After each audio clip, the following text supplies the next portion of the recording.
Okay, चलिए दोस्तों, आप सभी का स्वागत है आपके अपने प्लेटफॉर्म में।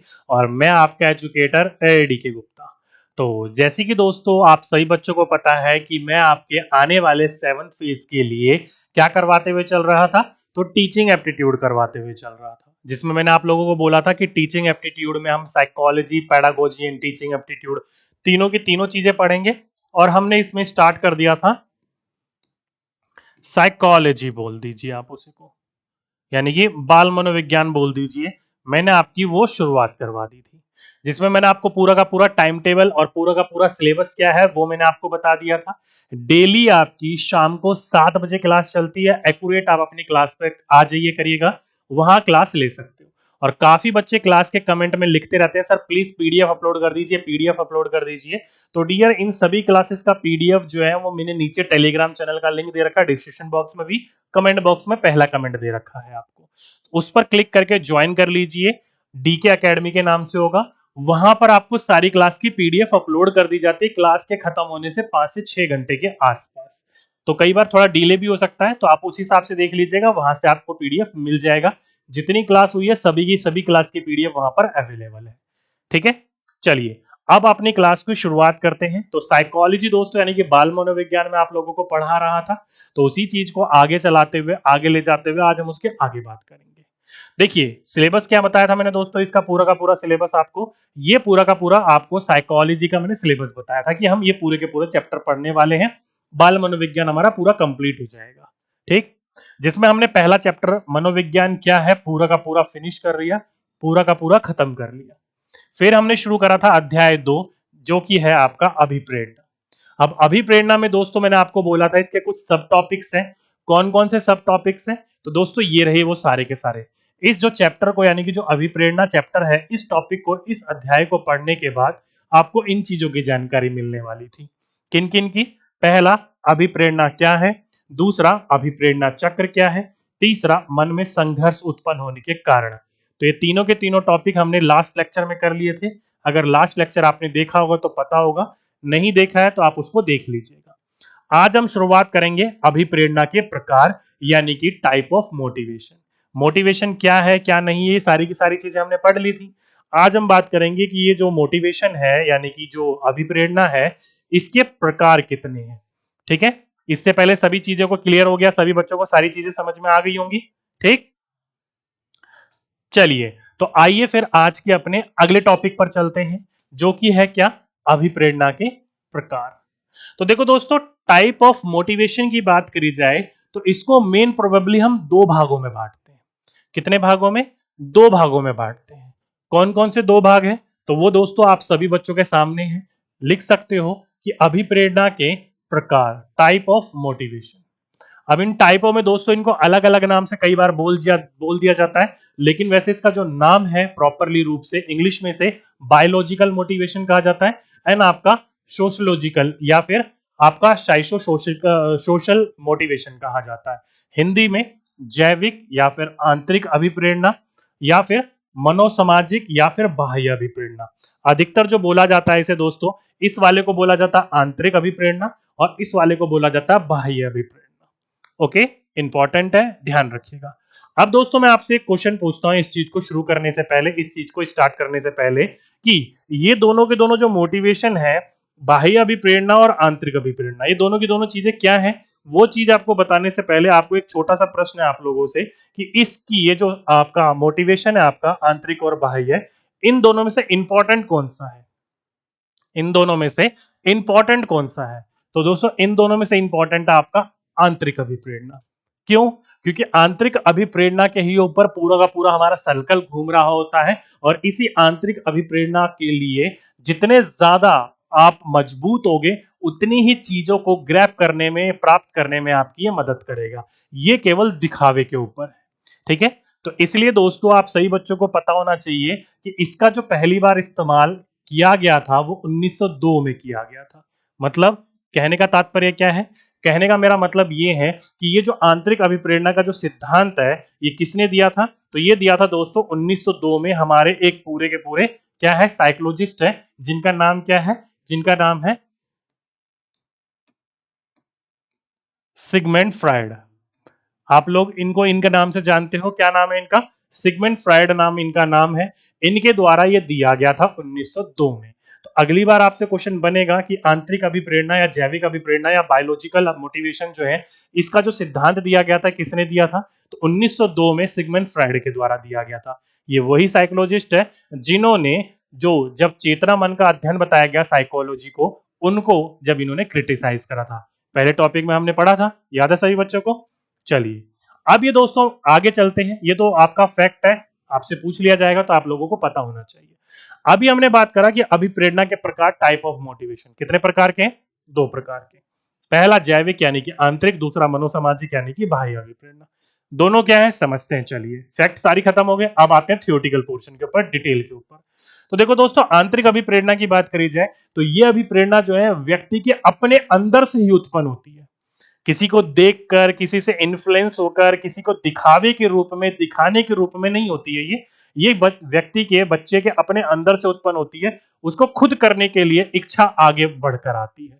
ठीक है, तो इसलिए दोस्तों इसको कहते हैं कार्य करने में रुचि। तो जब भी किसी व्यक्ति को किसी कार्य को करने में रुचि आती है तो बच्चा अपने आप से ही प्रेरित होता है, या फिर किसी चीज को लेकर उत्साहित हो, या फिर किसी चीज को लेकर आनंद उसको आ रहा हो, या फिर किसी चीज को उसने प्राथमिक मान रखा हो कि भाई मेरे लिए सबसे पहले कार्य यही है, बाकी काम हम बाद में देखेंगे। या फिर शारीरिक हो, जैसे कि फॉर एग्जांपल के रूप में भूख। जब आपको भूख लग रही होगी तब आप थोड़ी कहोगे यार चल छोड़ना बाद में खा लेंगे। हो सकता है ये वो वाली भूख कह रहा हूं मैं जब आपका उसके बिना रह नहीं सकते हो। ठीक है, तो पहले आप भूख के लिए करोगे। ठीक है, या फिर कोई भी काम आपको स्वाभाविक लगे। तो ये सारी की सारी चीजें इसके टैग वर्ड्स हैं। जब भी आपका मन इसमें से कुछ भी कर रहा हो करने को, ठीक है, तो वो क्या है? आपकी आंतरिक अभिप्रेरणा है। क्या है? आंतरिक अभिप्रेरणा। अभी मैं आपको आपकी लाइफ से भी जोड़कर बताऊंगा, तब आप लोगों को ज्यादा समझ में आएगा। आगे आगे दोस्तों, किसी भी चीज का दिखावा करना, या फिर कोई भी चीज द्वितीय हो जाए, सामाजिक हो जाए, या कोई भी चीज अर्जित करनी हो जाए, तो वो क्या कहलाती है? तो वो कहलाती है बाह्य अभिप्रेरणा। फॉर एग्जाम्पल के रूप में मानकर चलिए, आप लोगों के पास, समझिएगा इस चीज को, आप लोगों के पास एक गाड़ी है। क्या है? गाड़ी है। आपने देखा पड़ोसी ने मेरे से बड़ी गाड़ी ले ली, आपने जेलिस होकर उससे बड़ी गाड़ी आपने ले ली, तो ये क्या कर रहे हो आप? दिखावा कर रहे हो। क्या कर रहे हो? दिखावा कर रहे हो। तो कहां जा रहे हो आप? बाह्य अभिप्रेरणा में, जैसे कि आजकल के समाज में होता है। अब इसके लिए देखा जाए तो सटीक दोस्तों आपका एग्जाम, आप अपने टीचिंग एग्जाम की तैयारी कर रहे हो, टीचिंग एग्जाम की तैयारी करने के लिए, जॉब पाने के लिए एक एंट्रेंस एग्जाम दोगे। फॉर एग्जाम्पल के रूप में आप किसी भी टीचिंग जॉब में जाते हो तो उससे पहले एक टेट एग्जाम होता है, चाहे सी टेट ले लो, बिहार टेट ले लो, यूपी टेट ले लो, रीट ले लो। एक टेट एग्जाम होता है, एंट्रेंस एग्जाम होता है कि आप टीचर बनने योग्य हो, अंदर जा सकते हो। ठीक है, तो उस एग्जाम को आप क्यों देते हो? क्योंकि आप टीचर बनने योग्य हो, बनना चाहते हो, टीचर बनना चाहते हो, इसलिए देते हो। तो उस एंट्रेंस के एग्जाम की जो तैयारी कर रहे हो वो किस आधार पर कर रहे हो? आपको टीचर बनना है, उसी आधार पर कर रहे हो। इसलिए जब तैयारी करते हो तो उसको क्या कहा जाता है? आंतरिक अभिप्रेरणा कहा जाता है। मतलब आप लोग अभी तैयारी कर रहे हो तो इस अभिप्रेरित होकर कर रहे हो। सीधी सी बात है, कई बच्चे कहेंगे सर आगे जाकर नौकरी मिलेगी, सैलरी मिलेगी। दोस्तों वो सेकेंडरी चीज है, मिलनी है, जरूरी है वो चीज, लेकिन पहले आपको नौकरी चाहिए। क्या चाहिए? पहले आपको नौकरी चाहिए। मेन मुद्दा आपका नौकरी है। ठीक है, इसलिए कहा जाता है आप आंतरिक रूप से अभिप्रेरित हो। कई बार क्वेश्चन ऐसे दैनिक जीवन से ही पूछ लिए जाते हैं, तो अगर दोबारा पूछा जाएगा तो आपको इन चीजों के बारे में जानकारी होनी चाहिए। समझ गए सभी बच्चे? चलिए अब बाह्य अभिप्रेरणा को छोड़ दो दोस्तों, ये दिखावा है। अब इससे रिलेटेड आपके क्वेश्चन बनेंगे तो आंतरिक अभिप्रेरणा से बनेंगे। क्या क्या बनेंगे देखिए समझिए। पहला, किसी भी चीज के अंतर्गत आपको सफल होना है, किसी भी चीज के अंतर्गत, एनीथिंग एक्स वाई जेड, किसी भी चीज के अंतर्गत आपको सफल होना है तो आपको क्या होना पड़ेगा? आंतरिक अभिप्रेरित होना पड़ेगा। दिखावे से काम नहीं होगा कि घर वाले देखने लग गए तो किताब खोल कर पढ़ने लग गए, या फिर पड़ोसी हमें देख रहा है तो दिखावे के लिए हम पढ़ने लग गए, रातों रात दिखाने के लिए हम पढ़ रहे हैं। नहीं, उससे कुछ नहीं होगा। जब तक आप आंतरिक रूप से, जब तक आप आंतरिक रूप से अभिप्रेरित नहीं होगे, तब तक आप लोग किसी भी चीज में सफल नहीं हो सकते हो। ठीक है, इसीलिए कहा जाता है दोस्तों, दूसरों के ऊपर भरोसा करना छोड़ो, अपने ऊपर भरोसा करो। आंतरिक रूप से अभिप्रेरित होना चाहिए आप। ठीक है, तभी सफलता होगी, आपको मिलेगी। दूसरा, एक अध्यापक जो होता है, एक टीचर जो होता है ना, वो बच्चों के अंतर्गत जो ये आंतरिक अभिप्रेरणा और बाह्य अभिप्रेरणा है, इन दोनों के बीच में संतुलन बनाकर रखने का प्रयास करता है। जब तक आपका किसी भी चीज में बैलेंस रहेगा, सब कुछ बढ़िया रहेगा। ज्यादा ना ही इस तरफ झुकने देता है टीचर स्टूडेंट को, ना ही ज्यादा इस तरफ झुकने देता है। इस तरफ झुकोगे तो आपने देखा होगा कई बच्चे जो होते हैं बहुत ज्यादा पढ़ते हैं, दिन रात पढ़ते हैं, फिर भी सिलेक्शन नहीं होता। देखा है ना आपने। और कई बच्चे ना ज्यादा पढ़ते हैं ना कम पढ़ते हैं, एक्यूरेट पढ़ते हैं और उनका सिलेक्शन हो जाता है। क्यों? क्योंकि उन्होंने बैलेंस बनाकर रख रखा होता है।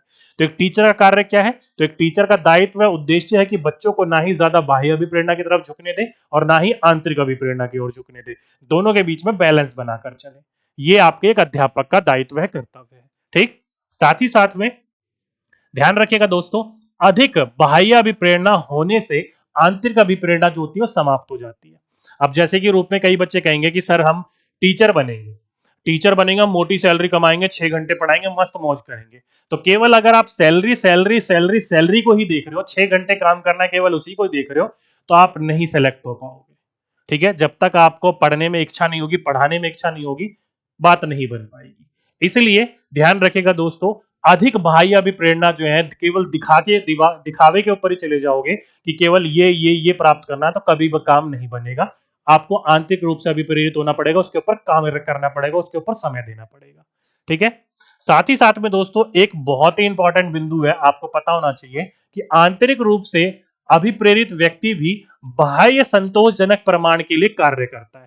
कहने का मतलब क्या है? फॉर एग्जाम्पल के रूप में आप अभी टीचिंग एग्जाम की तैयारी कर रहे हो, तो आप तैयारी कर रहे हो तो आंतरिक रूप से अभिप्रेरित हो, आप अपने लिए कार्य कर रहे हो, अंदर से कार्य कर रहे हो, अच्छा लग रहा है, स्वाभाविक लग रहा है, उसके लिए कार्य कर रहे हो, बिल्कुल ठीक है। लेकिन उसके पीछे कहीं ना कहीं आपकी ये भी तो नजर है, ये भी तो आपका एक इच्छा है कि एक सम्मानजनक जॉब मिलेगी तो सम्मानजनक आय मिलेगा, एक पोजीशन मिलेगी, तो वो भी तो उसके पीछे है। तो इसलिए दोस्तों कहा जाता है कि व्यक्ति आंतरिक रूप से अभिप्रेरित है, ठीक है, कोई दिक्कत नहीं है, लेकिन वो कार्य आंतरिक रूप से अभिप्रेरित होकर भी किसके लिए कर रहा है? बाहरी रूप से। आपको एक आय का स्रोत चाहिए, आय एक पोजीशन का स्रोत चाहिए। ठीक है। तो बाहरी रूप से अभिप्रेरित जो होंगे उसको संतोषजनक परिमाण करने के लिए कर रहा है। इसलिए मैंने बोला दोस्तों दोनों के बीच में बैलेंस बनाकर रखना होता है। आप जितनी भी, आप फॉर एग्जाम्पल के रूप में टीचिंग एग्जाम की तैयारी कर रहे हो, जॉब लगने के बाद जॉब को छोड़ दोगे कि नहीं भाई अब मैं दूसरे एग्जाम की तैयारी करूंगा, ये एग्जाम में मेरा बस एंट्रेंस ही क्लियर करना था, ऐसा तो नहीं है ना। मेन दायित्व आपका आगे जाकर सैलरी लेना, एक पोस्ट लेनी है, वो बात ठीक है, लेकिन पहले आंतरिक रूप से आपको अभिप्रेरित होना पड़ेगा। कार्य उसी के लिए कर रहे हो, घूम फिर के वहीं जाना पड़ रहा है आपको, मैं मानता हूं इस चीज को, लेकिन होना पड़ेगा आपको आंतरिक अभिप्रेरित ही। ठीक है। इंपॉर्टेंट है, ध्यान रखिएगा। इसका सबसे बेस्ट एग्जाम्पल क्या है समझिए। फॉर एग्जाम्पल के रूप में आपने खाना खाया, भोजन खाया, भोजन खाने के बाद आप उसको निगल गए, पेट ने उसको पचा लिया और सुबह आप फ्रेश हो गए, वो निकल गया। तो इसका मतलब ये थोड़ी कि आप भोजन खाना छोड़ दोगे, यार मैं खाता हूं फिर वो बाद में उसको निकालना ही है, तो क्या फायदा है खाने का। मेन है उस भोजन को खाने के द्वारा उसके अंदर जो ऊर्जा है, उस ऊर्जा को अपने शरीर को चलाने के लिए। ठीक है। अब ये थोड़ी बोलोगे मैंने खाया और निकल गया, मैं नहीं खा रहा, भोजन का वेस्ट करने वाली बात है। ऐसा नहीं हो सकता ना। आपका भले ही खाते हो निकल जाता है, वेस्ट हो जाता है, लेकिन ऊर्जा मिलती है उससे। उसी प्रकार से आंतरिक रूप से अभिप्रेरित हो, ठीक है, लेकिन आगे जाकर आपको एक जिंदगी को चलाने के लिए जैविका तो चाहिए, जीविका कमानी तो है ना, तो उसके लिए ही आप लोग कार्य कर रहे हो। तो जितना भी आंतरिक अभिप्रेरित हो बच्चा, लेकिन कार्य बाहरी रूप से संतोषजनक परिमाण के लिए कर रहा होता है। ओके, चलिए आगे चलते हैं। आगे चले तो आंतरिक रूप से अभिप्रेरित व्यक्ति को बाह्य अभिप्रेरणा के लिए पुरस्कार पर्याप्त नहीं है। कहने का मतलब क्या है?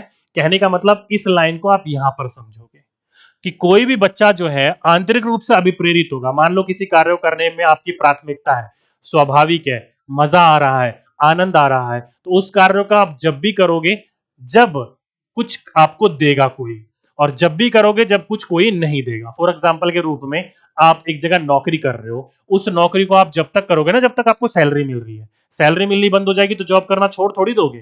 ठीक है। लेकिन आपकी माता जी जो है वो बेटे के घर के लिए कार्य करती है, और घर वाले पिताजी या फिर बेटे वगैरह उनको कभी कभी गिफ्ट ला कर दे देते हैं। ठीक है। तो जो गिफ्ट माँ जी को मिलता है, माता जी को मिलता है, तो केवल तभी माता जी काम करती है। गिफ्ट नहीं मिलता तो कार्य करना छोड़ देती है माता जी, नहीं करती ना छोड़ना। तो उसी प्रकार से दोस्तों कोई भी आंतरिक रूप से अभिप्रेरित व्यक्ति होगा, उसको बाहरी रूप से अगर आप उसको पुरस्कार दोगे तो मोटिवेट होगा, उसको अच्छा लगेगा, लेकिन आप उसे पुरस्कार नहीं दोगे तो भी उस काम को करेगा। यही इसकी एक अच्छाई है। लेकिन उसी प्रकार से अगर कोई बाह्य रूप से अभिप्रेरित व्यक्ति है, वो केवल पुरस्कार के लिए कार्य कर रहा होता है, कोई चीज उसे मिल रही होती है, जैसे कि सैलरी मैन, अब उस आदमी को जब तक आप सैलरी दे रहे हो काम करेगा, जिस दिन सैलरी देनी बंद कर दोगे काम करना छोड़ देगा आपसे। तो बाहरी रूप से अभिप्रेरित व्यक्ति था। ठीक है, तो इसलिए कहा जाता है दोस्तों, जो बच्चा इंटरनली मोटिवेटेड होता है उसको बाहर से किसी भी प्रकार के पुरस्कार की आवश्यकता नहीं होती है। दोगे तो भी काम चलेगा, नहीं दोगे तो भी काम चलेगा, वो अपना कार्य पूरी ईमानदारी से करता रहेगा। ठीक, चलिए समझ गए। ये था दोस्तों आपका अभिप्रेरणा। अभिप्रेरणा के अंतर्गत ये पूरे के पूरे कितने प्रकार थे और उससे कैसे क्वेश्चन बन सकते हैं, यानी कि फैक्चुअल चीजें वो। अब बात कर लेते हैं, बहुत ही इंपॉर्टेंट, इसके ऊपर बच्चे ध्यान नहीं देते लेकिन कई बार यहां से आपके एग्जाम में क्वेश्चन बन जाते हैं। क्या? अभिप्रेरणा को प्रभावित करने वाले कारक, यानी कि वो फैक्टर जो इन्फ्लुएंस करते हैं मोटिवेशन को। मेन प्रोबेबली आपके 5 है, उन पांचों को एक एक करके समझ लेते हैं, आपको पता चल जाएगा एग्जाम में कैसे क्वेश्चन बन सकते हैं। पहला है दोस्तों एक्साइटमेंट, उत्तेजना। किसी भी चीज को लेकर आप उत्साहित हो, एक्साइटेड हो, तो वो भी आपको क्या करेगी? अभिप्रेरित करेगी, मोटिवेट करेगी। लेकिन दोस्तों ध्यान रखिएगा, उत्तेजना भी देखो दोस्तों आपकी 3 प्रकार की होती है। एक होती है बिल्कुल ठीक ठाक, एक होती है बिल्कुल ना ज्यादा उधर ना ज्यादा इधर, एन एन एवरेज, औसत, और एक होती है बहुत ही ज्यादा, कि मतलब बच्चा व्यक्ति जो है ऐसे दिखाने लग जाता है कि पता नहीं कितना एक्साइटेड हो गया हो। ठीक है, फॉर एग्जाम्पल के रूप में आपने देखा होगा कभी आपको कुछ चीज चाहिए होगी और अचानक एक दिन आपके सामने आ जाए, मिल जाए, तो कितना ज्यादा खुश हो जाते हो, बहुत ज्यादा एक्साइटेड हो जाते हो। तो इसलिए दोस्तों कोई भी चीज आपकी अभिप्रेरित तभी करेगी, यानी कि जैसे कि उत्तेजना, उत्तेजना यानी कि एक्साइटमेंट, एक्साइटमेंट आपका अभिप्रेरणा का काम तभी करेगी जब वो औसत होगी, ना ही जरूरत से कम हो ना ही जरूरत से ज्यादा हो। उत्तेजना तभी काम करेगी आपका मोटिवेशन करने के लिए, आपको कार्य करने के लिए, अभिप्रेरित करने के लिए, जब वो औसत रूप में हो। तो डायरेक्टली कई बार क्वेश्चन पूछ लिया जाता है कि उत्तेजना भी एक अभिप्रेरणा का कार्य करती है, लेकिन कब करेगी? जब वो औसत रूप में मिलेगी, ऑन एन एवरेज मिलेगी। कोई भी काम, जैसे कोई सी चीज की आप अभ्यास कर रहे हो, तो अभ्यास करते समय ना ही वो ज्यादा से जरूरत होनी चाहिए और ना ही जरूरत से कम होनी चाहिए, लेवल में होना चाहिए। तो औसत आपकी एक्साइटमेंट है, उत्तेजना है, तो वो आपको अभिप्रेरित करेगी कार्य करने के लिए और आगे लेकर जाएगी आपको। ठीक, आगे चलते हैं। अगला है चिंता, एंजाइटी। इसमें भी 3 प्रकार है, या तो जरूरत से कम चिंता करो, या जरूरत से ज्यादा करो, या फिर औसतन करो। इसलिए दोस्तों चिंता, आप कई बच्चे कहें सर चिंता भी मोटिवेट करती है, बिल्कुल दोस्तों, चिंता भी मोटिवेट करती है, लेकिन औसती रूप में। मानकर चलिए अभी आप टीचिंग जॉब की तैयारी कर रहे हो, इसमें आप जरूरत से ज्यादा ही चिंतित होने लग जाओ, यार मैंने ये कर लिया, ये कर लिया, ये छूट गया, ये छूट गया, पता नहीं पेपर कैसा आएगा, कैसा एग्जाम लेगा, किस तरीके से लेगा, तो जरूरत से ज्यादा ही आप लोग चिंतित हो रहे हो। भाई एक बार सारी की सारी चीजें सामने आने दो, नोटिफिकेशन आने दो, पता चल जाएगा सारी की सारी चीजों के बारे में। ठीक है, तो जरूरत से ज्यादा किसी चीज की चिंता नहीं करनी है। और बिल्कुल है ना, छोड़ ना, 2 मिनट का काम है, मैं एग्जाम यूं निकाल देता हूँ, यूं ही हो जाता है एग्जाम, आराम से पास हो जाएगा, तो इतनी ढिलाईपंती भी नहीं करनी है। तो ना ही जरूरत से कम ना ही जरूरत से ज्यादा, बीच का औसतन लेकर चलना है। हाँ एक बार आ जाता है, सब कुछ देख लेते हैं क्या क्या पूछा जाएगा, क्या क्या नहीं हुआ, सिलेबस क्या है क्या नहीं है, तो बच्चा बिल्कुल सामान्य है और सही तरीके का व्यवहार कर रहा है, और उसे पता है किस तरीके से चीजों को काम डाउन हैंडल करना है। जैसे कि आप धोनी को जानते हो, MS धोनी को कूल कैप्टन क्यों कहा जाता है? क्योंकि उनको पता है कि किस जगह पर कैसा व्यवहार करना है, किस तरीके से करना और किस तरीके से चीजों को संभालना है, तो वो औसतन चीजों को देखकर चलते हैं। ठीक है, तो चिंता भी किसी भी चीज की जरूरत से ज्यादा नहीं करनी है और ना ही जरूरत से कम करनी है। ठीक, अगला आकांक्षा। अब ध्यान रखिएगा दोस्तों, आकांक्षा जो होती है, बाकी चीजें 3 में बटी है, ये 4 में बटा हुआ है, निम्न, औसत, उच्च और वास्तविक। तो आकांक्षा दोस्तों ऐसी रखनी चाहिए जो वास्तविक हो। फॉर एग्जाम्पल के रूप में आप मानकर चलो टीचिंग जॉब ले लोगे, टीचिंग जॉब लेने के बाद आप कहोगे अब भाई अब तो मिल गई मेरे को सरकारी नौकरी, अब मैं कुछ भी कर सकता हूं। ठीक है, स्कूल जाऊं कि ना जाऊं, पढ़ाऊं कि ना पढ़ाऊं, मेरी मर्जी है, सरकारी स्कूल है, अपना ही राज चलेगा, बस सैलरी आएगी, बड़ा सा बंगलो खरीदूंगा, एक चार्टर्ड प्लेन खरीदूंगा, बस भाई बस, ज्यादा आसमान में उड़ने की जरूरत नहीं है। टीचर की सैलरी 60-65 हजार होती है, उसने में चार्टर्ड प्लेन वगैरह नहीं आएगा। तो जो भी आपकी इच्छाएं हैं, जो भी आपकी आकांक्षाएं हैं, वो आपकी रियल लाइफ की होनी चाहिए, वास्तविक होनी चाहिए। कहते हैं ना, एक डायलॉग कहते हैं ना, जितनी चादर उतना ही पैर पसारना चाहिए, तो वही वाली बात है। आकांक्षा आपको ऐसी रखनी है जो वास्तविक हो, रियल में उस चीज के साथ सुटेबल लगती हो। मानकर चलो आपकी महीने की इनकम लाख करोड़ 2 करोड़ है, जब आप सोच सकते हो तो चार्टर्ड प्लेन की 2-3 साल की अंतर्गत इनकम लेकर आप जोड़ लोगे, ले लोगे। ठीक है, 60-65 हजार की सैलरी में आप सोचने लग जाओगे मैं ये कर लूंगा, वो कर लूंगा, तो सही नहीं है। तो आकांक्षा आपको ऐसी रखनी चाहिए जो वास्तविक हो, कैसी हो? वास्तविक। अगर वास्तविक आकांक्षा है कि हाँ भाई मेरी अगर जॉब लग जाएगी तो मैं इतने समय बच्चों को पढ़ाऊंगा, बाकी समय मैं अपने ऊपर कार्य करूंगा, छोटा सा घर ले लूंगा, अच्छा सा परिवार होगा, अच्छे से देखभाल करूंगा मैं अपने घर वालों की। ठीक है, वास्तविक आकांक्षा है वो। तो ये भी हमारे क्या करती है, मोटिवेशन का काम करती है और उस काम में सफल बनाने की आपको मदद करती है। ठीक। अगला सबसे इंपॉर्टेंट, पुरस्कार यानी कि अवार्ड। ध्यान रखिएगा दोस्तों, पुरस्कार जो है वो अभिप्रेरणा का कार्य तभी करेगी जब आप इन चीजों का ध्यान रखोगे, ये इनकी शर्तें हैं। तो लिखिए सभी के सभी बच्चे कि पुरस्कार भी अभिप्रेरणा का काम करेगी यदि पुरस्कार को तुरंत दिया जाए। क्या बोला मैंने आपका, जो भी आपका गिफ्ट है उसको तुरंत दिया जाना चाहिए। फॉर एग्जाम्पल के रूप में मानकर चलिए आपने या आने वाले टाइम में या फिर पिछले टाइम में आपको आपके घर वाले ने जरूर बोला होगा कि बेटा तू 10वीं में पास हो जा, मैं तेरे को साइकिल दिलाऊंगी। याद है बचपन के दिन? ठीक है, तो वो जो साइकिल मिलने वाली थी वो क्या है, गिफ्ट है। और उसके कारण आप लोग क्या कर रहे थे, जहां पढ़ते थे 3 घंटे वहां पढ़ने लग गया 5 घंटे। तो कार्य करने में क्या हुआ, आपका इन्फ्लुएंस हुए, आप लोग क्या हुए, कार्य करने में आपकी बढ़ोतरी हुई। तो उसी को हम लोग क्या कहते हैं, पुरस्कार। अब ये पुरस्कार जो है दोस्तों वो तुरंत मिलना चाहिए। कहने का मतलब ये है कि आप उस बच्चे को बोला कि आपने नंबर लिया इतने में आपको ये दे दूंगी, आपको जिस समय आपने बोला उस समय दीजिए उसको। अगर आपने अगली बार मान लो 10वीं में बोला था, अब रिजल्ट आ गया, बच्चे ने पास कर लिया, उसे बोला बेटा ठीक है इस बार तो 12वीं में लिया, मैं तेरे को तुरंत अब दे दूंगी। बच्चा समझ जाएगा मेरा मेरे घर वाले गोली दे रहे हैं, पिछली बार भी यूं ही कहा था, इस बार भी यूं ही कह रहे, दिलाना विलाना कुछ है नहीं इनको, तो बच्चा सारा चीज छोड़ देता है। तो पुरस्कार जैसा भी हो, जिस समय भी देना हो, आपको तुरंत देना चाहिए। ये नहीं कार्य बच्चे ने आज करा, दे उसे रहे हो 2 साल बाद, तो वो किसी चीज के लिए सही नहीं रहता, वो बच्चे को याद भी नहीं रहता मिल क्यों रहा है। ठीक है, तो पुरस्कार जब भी मोटिवेशन काम करेगा जब वो तुरंत दिया जाना चाहिए। अगला ध्यान रखिएगा दोस्तों, हर बार बार बार पुरस्कार नहीं दिया जाना चाहिए, किसी स्पेसिफिक किसी विशिष्ट काम के लिए दिया जाना चाहिए। जैसे कि मैंने आपको बोला कि 10वीं में है, फर्स्ट टर्म में पास हो जा, सेकंड टर्म में पास होगा या फिर फाइनल टर्म में पास हो जा, हर बार पुरस्कार मिलेगा। तो बच्चे की वो आदत बन जाती है, और जब किसी चीज की आदत बन जाती है ना, बच्चा कार्य करना उसमें तभी करेगा जब उसको पुरस्कार मिलेगा। और आदत ऐसी खराब हो जाएगी, पुरस्कार नहीं दोगे तो कार्य करना बंद कर देगा।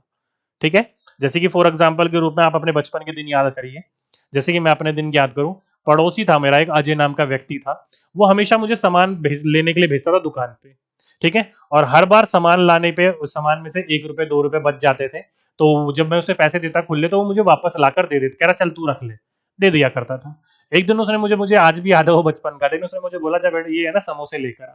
तो मैंने पूछा कितने का आएगा, कितने लाने हैं, तो उसने बोला इतने के आएंगे और इतने ही लाने हैं। तो मैंने कहा इसमें तो पैसे बचेंगे ही नहीं। फिर कह रहा हाँ इतने में आ जाएंगे, तू ले आ। कह रहा मैं, फिर मैंने उसे छोड़ते पता क्या बोला, मैं क्यों लाऊं, जब मेरा कुछ बच ही नहीं रहा तो मैं क्यों लाऊं, ले अपने पैसे खुद ही ले आ। तो वही वाली बात है। तो मेरे को आदत लग गई थी उन पैसों की कि भाई मुझे कार्य करने के बदले पैसे मिल रहे हैं। तो किसी भी चीज की आदत लग जाएगी ना, तो फिर वो पुरस्कार जो होता है वो इन्फ्लुएंस नहीं करेगा। तो किसी विशिष्ट घटना पर ही, आपको हर कार्य के लिए नहीं देना, किसी विशिष्ट कार्य के लिए ही देना है। ठीक है, ताकि आदत ना बने उसकी। अगला पुरस्कार दोस्तों ध्यान रखिएगा, हमेशा आपको ऐसा दिया जाना चाहिए जो समूह में हो। कैसा हो, समूह में। एज ए इंडिविजुअल नहीं देना चाहिए, इंडिविजुअल देने से क्या होता है, तो उसी बच्चे ने बहुत अच्छा काम करा विशिष्ट रूप में, तो आप इंडिविजुअल दे सकते हो, लेकिन ज्यादा हो तो उसको समूह में देना चाहिए। इससे क्या होगा, एक ही साथ बहुत सारे बच्चे जो होंगे इन्फ्लुएंस होंगे, और बाकी कई बच्चों के अंदर जब ईर्ष्या उत्पन्न होती है, दूसरे को मिल रहा मुझे नहीं मिल रहा है, वो ईर्ष्या खत्म हो जाती है। इसलिए पुरस्कार जो देना चाहिए वो समूह में देना चाहिए। अगला पुरस्कार दोस्तों ऐसा होना चाहिए जिससे दूसरे छात्रों के मन में ईर्ष्या यानी कि नेगेटिविटी उत्पन्न ना हो। पुरस्कार के देने के लिए पुरस्कार में भावना होनी चाहिए, ना कि कितना महंगा है कितना सस्ता है, मूल्य के ऊपर वो निर्भर नहीं होना चाहिए। ओके, इंपॉर्टेंट है, ध्यान रखिएगा। जब भी आप किसी को पुरस्कार दे रहे हो तो ऐसा पुरस्कार दो जिससे दूसरा जो छात्र है उसके अंतर्गत उसके प्रति नेगेटिविटी ईर्ष्या उत्पन्न ना हो। जैसे कि आप मान लो 2 बच्चों को पुरस्कार देना था, एक को आपने दे दिया मस्त इंक वाला पेन और एक को आपने दे दिया 2 रुपए वाला पेन। वो कहेगा अच्छा भाई इसको ऐसा मुझे ऐसा, तो ऐसा नहीं करना है आपको। ठीक है, और पुरस्कार जब भी देना है तो ऐसा देना जो भावनात्मक रूप से बच्चों को कनेक्ट करे, ना कि मूल्य रूप से कनेक्ट करे। पैसे वगैरह सस्ती महंगी चीजों के पुरस्कार ऐसा नहीं देना चाहिए, बच्चों को कनेक्ट करा सके ऐसे इमोशनली रूप से, वैसा पुरस्कार दिया जाना चाहिए बच्चों को। ठीक, इंपॉर्टेंट है, ध्यान रखिएगा। चलिए अगला और नेक्स्ट आ जाता है दोस्तों दंड, पनिशमेंट।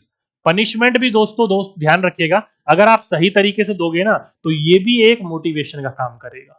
कैसे करेगा देखिए, पहला दंड जो होगा ना किसी बच्चे को देना है तो उसका निर्धारण पहले ही कर लेना चाहिए। मान लो आपके स्कूल के अंतर्गत आप टेस्ट ले रहे हो और टेस्ट लेने से पहले आप बच्चों को अवेयर करते हो भाई परसों आपका ये टेस्ट होगा, जो बच्चा इस टेस्ट के अंतर्गत फेल होगा उस बच्चे को जाकर पार्क के अंतर्गत क्या करने पड़ेंगे, कंकड़ उठाने पड़ेंगे। क्या करने पड़ेंगे, कंकड़ उठाने पड़ेंगे। ठीक है, तो बच्चों को आपने क्या करा, पहले ही अवेयर कर दिया। तो जब भी बच्चों को आप दंड देना चाहते हो और दंड से अभिप्रेरित करना चाहते हो तो दंड से अभिप्रेरित करने के लिए पहले ही बच्चों को उस दंड के बारे में बता दो। तो बच्चे को पता चल जाएगा अच्छा 2 दिन बाद पेपर है, टेस्ट है, नहीं हुआ तो ये दंड मिलेगा, तो बच्चा उस कार्य करने के लिए मेहनत करेगा। ठीक है, अभिप्रेरित होगा कार्य करने के लिए उस दंड से बचने के लिए। लेकिन वो दंड तभी काम करेगा जब पहले से बता दिया जाए, मोटिवेशन का काम, अभिप्रेरणा का काम। ठीक है, अगला ध्यान रखिएगा दोस्तों, दंड ऐसा होना चाहिए जो आर्थिक रूप में और शारीरिक रूप में ना हो। कहने का मतलब है जैसे कि पुराने जमाने में होता था ना, हाथ ऊपर खड़ा कर ले, मुर्गा बन जा, एक टांग पे खड़ा हो जा, तो ऐसा दंड आपको नहीं देना है। साथ ही साथ में ऐसा दंड भी नहीं देना जो मेंटली रूप से उसको प्रेशर डाले, जैसे कि उसको मारना पीटना धमकाना, ऐसा नहीं होना चाहिए। तो दंड ऐसा हो जो आर्थिक रूप से, जैसे कि आप लोग कहते हो टेस्ट में फेल हो गया तो तेरे को 100 रुपए देने पड़ेंगे दंड, होता है ना ऐसे, तो ऐसा नहीं होना चाहिए कि आर्थिक और शारीरिक रूप से दंड हो। फॉर एग्जाम्पल के रूप में मुझे आज भी याद है मेरे 11th एंड 12th के दिन, अकाउंटेंसी कॉमर्स का बच्चा था मैं, अकाउंट्स के अंदर का टेस्ट हुआ करते थे हर मंडे को। तो जो उस टेस्ट के अंतर्गत जो है टीचर हर किसी बच्चे को जो फर्स्ट सेकंड थर्ड आता था उनको पेन गिफ्ट किया करते थे। और वो पेन कहाँ से आते थे, तो वो पेन आते थे दोस्तों कहाँ से, सरकारी स्कूल था, सभी बच्चे बंक कर लेते थे या स्कूल छोड़कर भागकर अपने घर चले जाते थे। तो उनमें से मैं भी हूँ, एक बार भागकर घर चला गया था। तो जब अगले दिन आया तो टीचर ने कहा 100 रुपए दे, कल भाग के चला गया था ना, तो अगली बार भागना ही छोड़ दिया। तो वही वाली बात है, उन्हीं पैसों से टीचर अपने घर लेकर नहीं जाता था बच्चों के पेपर पैसे। बट बहुत ही अच्छा टीचर था यार, बहुत ही अच्छा, कहते हैं ना वैसा टीचर सब बच्चों को मिले। ठीक है, तो उस 100 रुपए जो लेता था वो बच्चों से जो स्कूल छोड़कर भाग जाते थे, उनसे पेन लाकर उन बच्चों को गिफ्ट में दिया करता था जो बच्चे अच्छे नंबर लाते थे। हमारी क्लास के अंतर्गत अकाउंटेंसी में ऐसा कोई बच्चा नहीं होगा जिसके 75 नंबर से कम हो बोर्ड के एग्जाम में। ठीक है, अकाउंटेंसी में लोग दुखी रहते थे, लेकिन हमारी क्लास में सारे बच्चे अकाउंटेंसी में बिल्कुल फर्राटे थे, किसी बच्चे को कोई दिक्कत नहीं थी अकाउंटेंसी में, इतना बढ़िया पढ़ाते थे वो। ठीक है, तो इसलिए दोस्तों आपका जो दंड है वो भले ही आर्थिक रूप में लेते थे हमसे, लेकिन उसका इस्तेमाल बच्चों पे ही करते थे, लेकिन आप लोगों को नहीं करना है ऐसा। ठीक है, दंड ऐसा नहीं होना चाहिए जो आर्थिक रूप से यानी कि पैसों के रूप में हो या फिर शारीरिक रूप में या फिर मानसिक रूप में, ऐसा दंड नहीं देना है बच्चों को। ठीक है, साथ ही साथ में दंड ध्यान रखिएगा दोस्तों, जब भी देना है वो व्यक्तिगत रूप में देना है। मानकर चलिए आप ही क्लास में लास्ट में बैठे हुए बच्चे बार बार परेशान कर रहे हैं, तो उनमें सारे के सारे बच्चे नहीं कर रहे हैं, उनमें कोई एक बच्चा होगा जो सबको उंगली कर रहा होगा, तो उस बच्चे की पहचान करनी है और उस बच्चे को दंड देना है आपको, पूरे के पूरे समूह को, पूरे के पूरे बैक बेंचर को नहीं देना है। तो जब भी आपको किसी को दंड देना है तो इंडिविजुअली रूप में देना है, पर्सनली रूप में देना है, व्यक्तिगत रूप में देना है, सभी के सभी बच्चों को दंड नहीं देना है। ठीक है, साथ ही साथ में दंड ऐसा हो जिससे दूसरे बच्चों को सहानुभूति उत्पन्न ना हो। जैसे कि फॉर एग्जाम्पल के रूप में एक बच्चे को आप दे घुसंड पेले जा रहे हो, लात घुसे मारे जा रहे हो, डंडे मारे जा रहे हो, और दूसरे बच्चे पीछे बैठ के कह रहे हैं देख टीचर कितना जल्लाद है, मारे जा रहा है, कुछ रहम भी नहीं आ रहा है, तो ऐसा आपको दंड नहीं देना। दंड ऐसा हो ताकि बच्चों को, दूसरे वालों को थोड़ा सा ऐसा लगे कि हाँ भाई सर ने जो किया है वो एज ए सिखाने के लिए किया है, और दूसरी बात उस पर हंसी आ जाए बच्चों को तो कोई दिक्कत वाली बात नहीं है। ठीक है, जैसे कि फॉर एग्जाम्पल के रूप में कई बार कहते हैं ना ओए शरारत करा इधर गाना सुना, कहते हैं ना क्लास में गाना सुनाने के लिए बोल देते हैं, तो उससे क्या होता है दंड मजे में बदल जाता है और दूसरा उस बच्चे को सबक भी मिल जाता है। तो दंड ऐसा होना चाहिए जिससे दूसरे बच्चे को उसके अंतर्गत सहानुभूति उत्पन्न ना हो। ठीक, साथ ही साथ में दंड जो होता है वो शारीरिक व मानसिक रूप पर नहीं होना चाहिए, वो केवल कार्य के आधार पर होना चाहिए। जैसे कि मैंने आपको बोल दिया पार्क में से कंकड़ चुन सकते हो, तो ऐसा ना हो कि बच्चा मेंटली रूप से परेशान हो जाए कि टीचर ने इतना मार दिया, या शारीरिक रूप से उसके चोट लग जाए। जैसे कि मेरे देखो यहाँ पर एक कट लगा हुआ है, 5वीं क्लास में था, साइंस का टीचर था, पांडे पांडे करके नाम था उनका, उन्होंने मुझे लोहे के स्केल से मारा, वो थोड़ा सा लोहे का स्केल टिल्ट हो गया या मेरा हाथ टिल्ट हो गया, वो डायरेक्टली यहाँ कट गया था पूरा हड्डी तक। तो ऐसा दंड कभी भी किसी को नहीं देना है।